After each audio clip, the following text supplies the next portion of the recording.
I am getting ready to do a white toner print. This is the overprint cue. That's the cue that you use when you're going to be putting it on fabrics. But it's two designs that one design that I duplicated and nested together. I did do some adjustments on this one that's selected on the screen. The adjustments that I made here are I actually just turned off ink removal on just this one. And the other one, this one here, I turned off ink removal and I bumped up the saturation and the brightness on this one. I want to see how these come out. They were designed in RGB in Photoshop and saved as a PNG file. It's the same file, just different settings on the color adjustments. But I did do a DTF print, a DTG print directly onto a white shirt. So I kind of wanted to compare the colors to it. I'm using 2-step standard paper. Let's walk over. This is the DTG print that I've just finished making, that I'm comparing the colors to. I don't make color changes within ProRip for various reasons. Let me start my press so I can preheat my bottom platen. I've already adjusted the actual pressure for that one.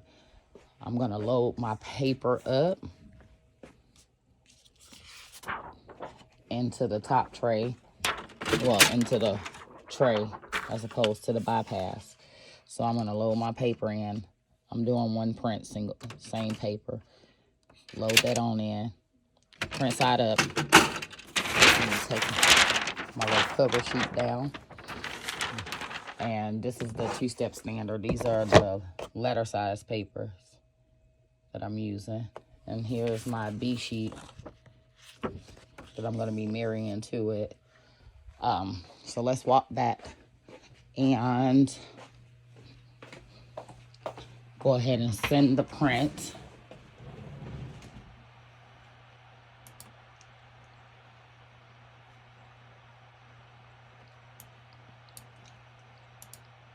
So we're going to send the print on through.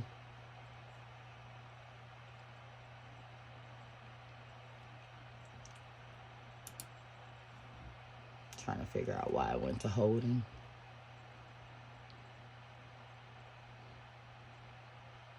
I checked my ports in advance, so hopefully there's no issue there. I did have to mess with my dongle for the first time in almost a year because it was saying re-enter my license key for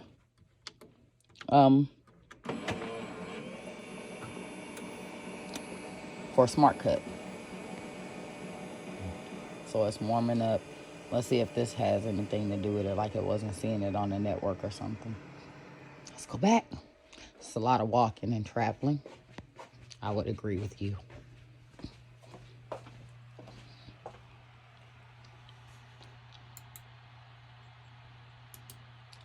Let's see what it's doing here.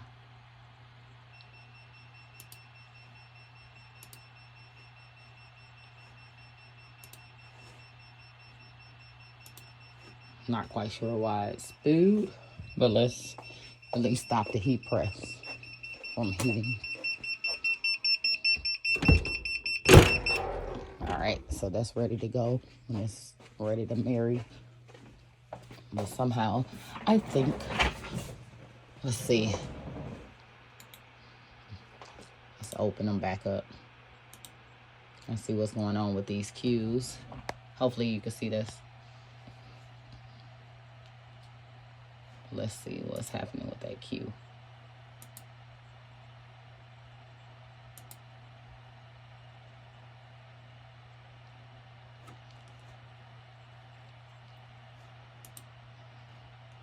Manage cues.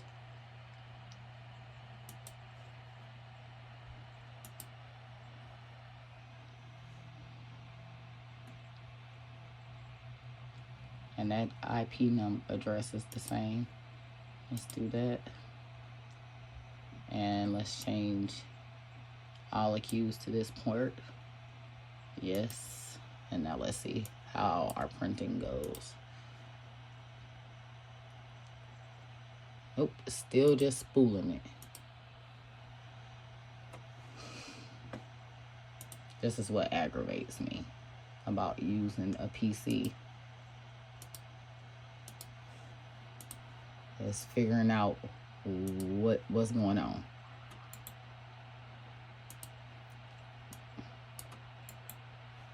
Let me start the cue again. I can't think of anything else that will stop it from printing. So let's see. Be right back.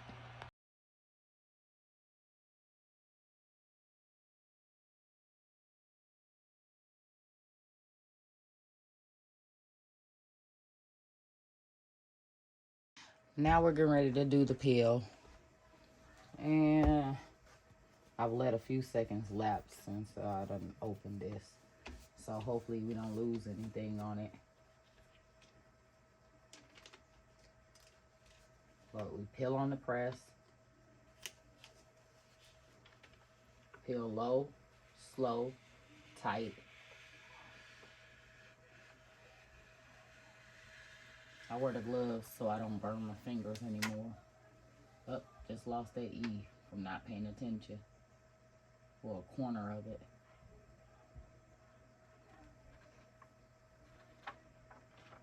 The bottom one did perfect.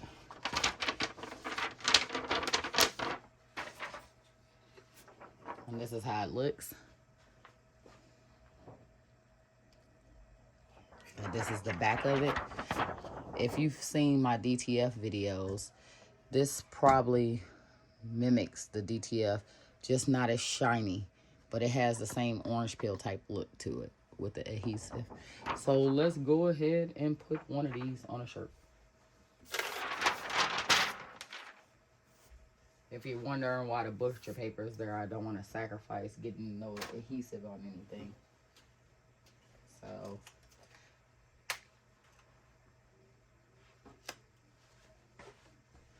I'm gonna do this shirt.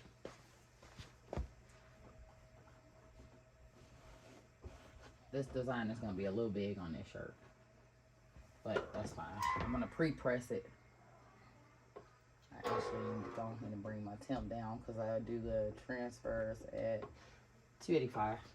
But I'm gonna pre-press this.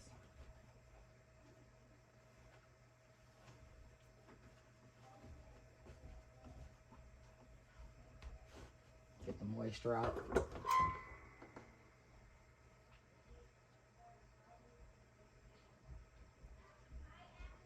I'm waiting for my temp to come down. Alright, so it's a 10-second press. Let me do my neckline.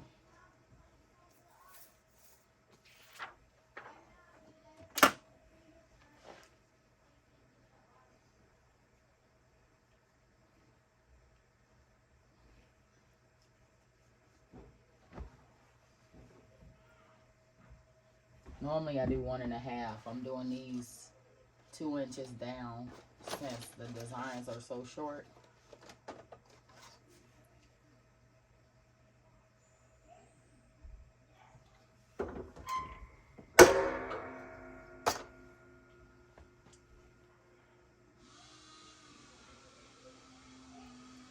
Alright, so we got that in. And now to press it.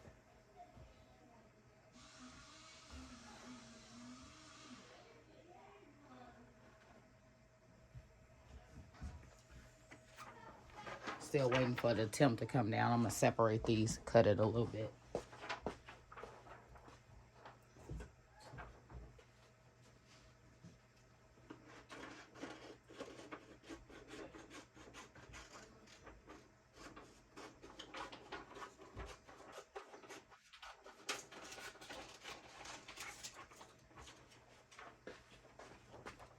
Sorry, I was doing that off camera.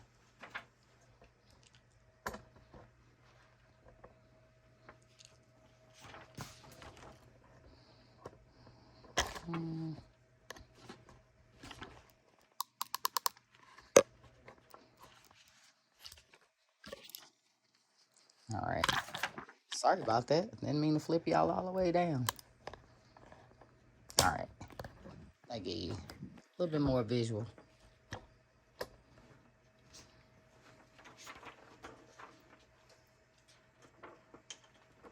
And I'm just trimming around it because it does sometimes have adhesive on the edge.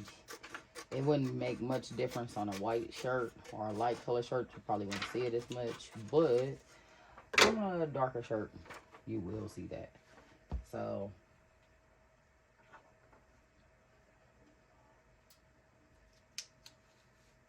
my 2 inches down, cover it.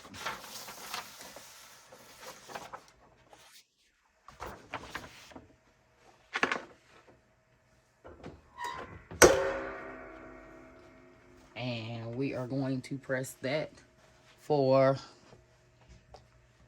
about 20 seconds.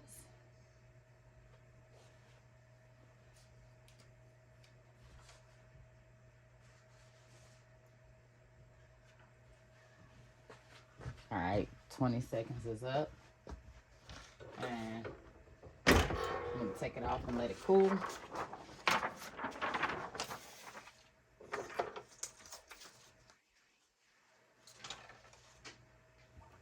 Let's set this one to the side and let it cool off. And now I'm gonna do a black one. Even though the design has black in it, normally I would knock that out or make it a different color. But I just decided the black shirt last minute, so.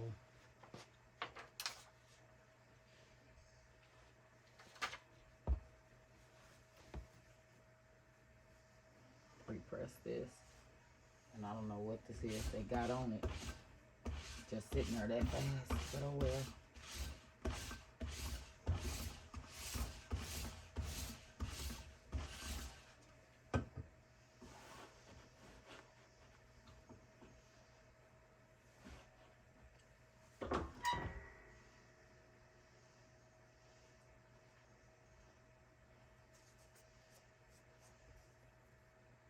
All right.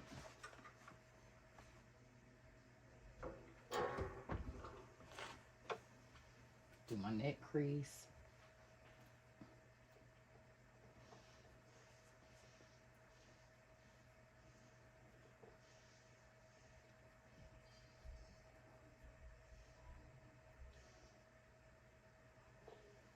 Get my 2 inches down.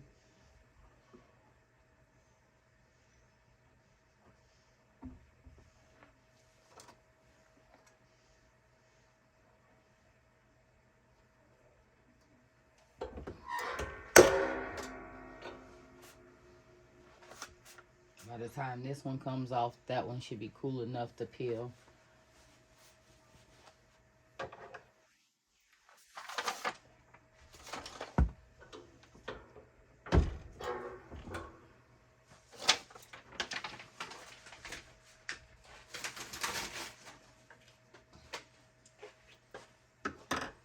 All right, load it up.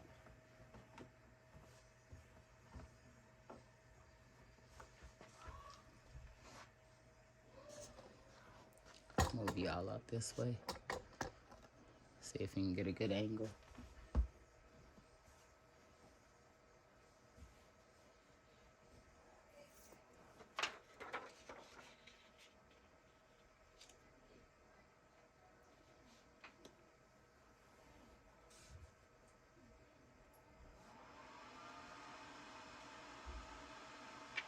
I see some adhesive on here. So I don't want to press that.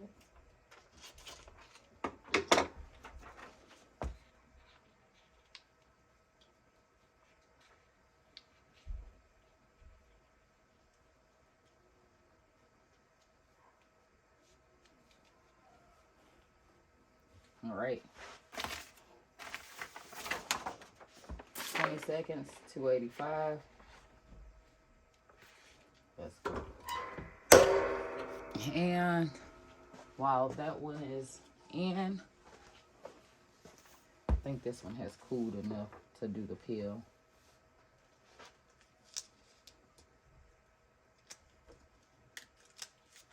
I changed direction because I seen it was gonna lift.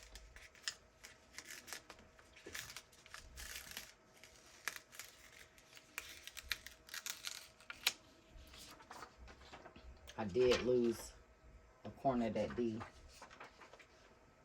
due to my own impatience. I'm gonna let that one overcook. But if you want to see it before I do the final press on it, here's how it looks before the final press. It's a bit shiny. If you can see the light catching it, it's a bit shiny. And this is where the T-seal sheet comes in.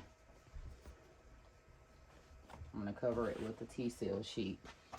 And push that bad boy on into the shirt. I'm just seeing my T-seal down here somewhere. Where I done lost it too that fast, I do not know. There it is. And this is the Magic, I think it's by Magic Touch T-seal. I'm gonna put it on here.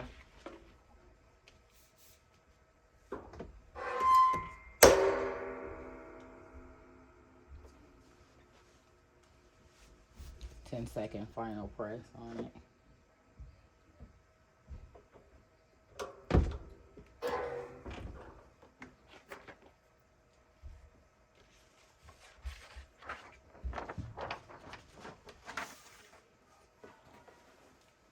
All right. This is the white one. As you can see, the shine is gone out of it. It's a little bit in here, but it's not the same glossy sheen.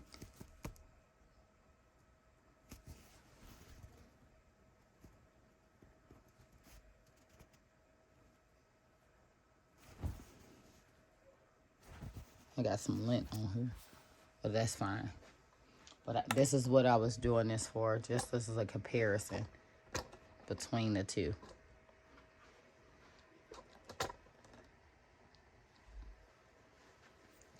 The colors actually came out way more truer to the original design with the white toner.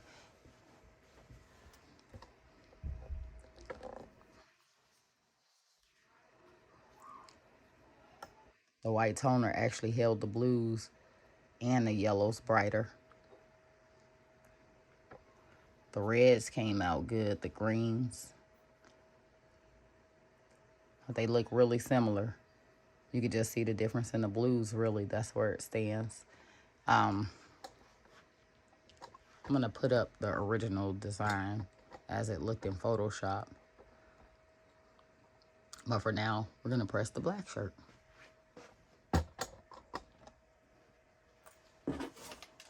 Peel this one. It should be cool enough to peel. And as I learned with that one, let's slow roll it.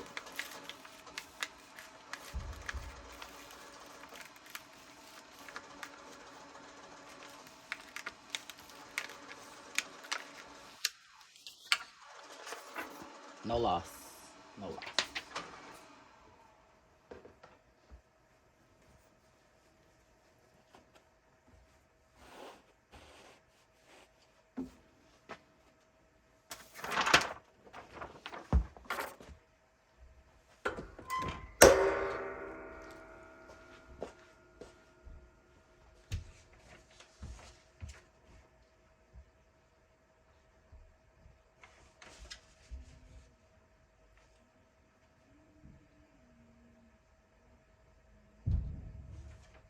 I'm gonna let this one go for 20. There we go.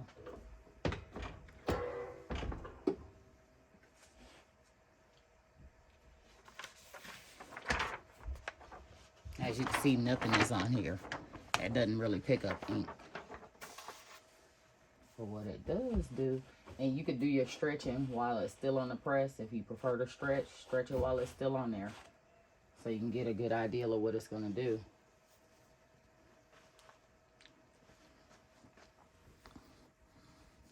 But that's the reason why you would take the black out, because it will stand up on that shirt. But I actually like it. So now we're going to do all three together.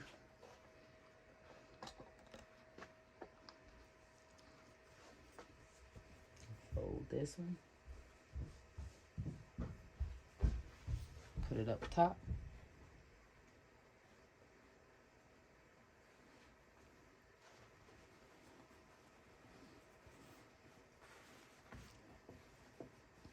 So all in all, I will say that the white toner actually did pull out in front of the DTG this time.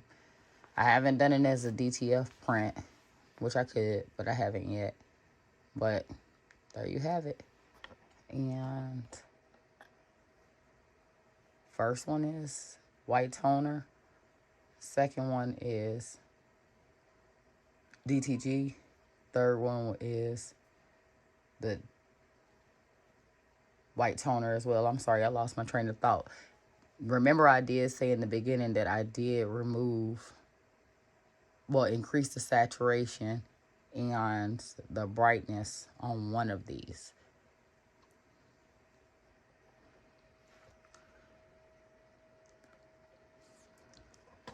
All right.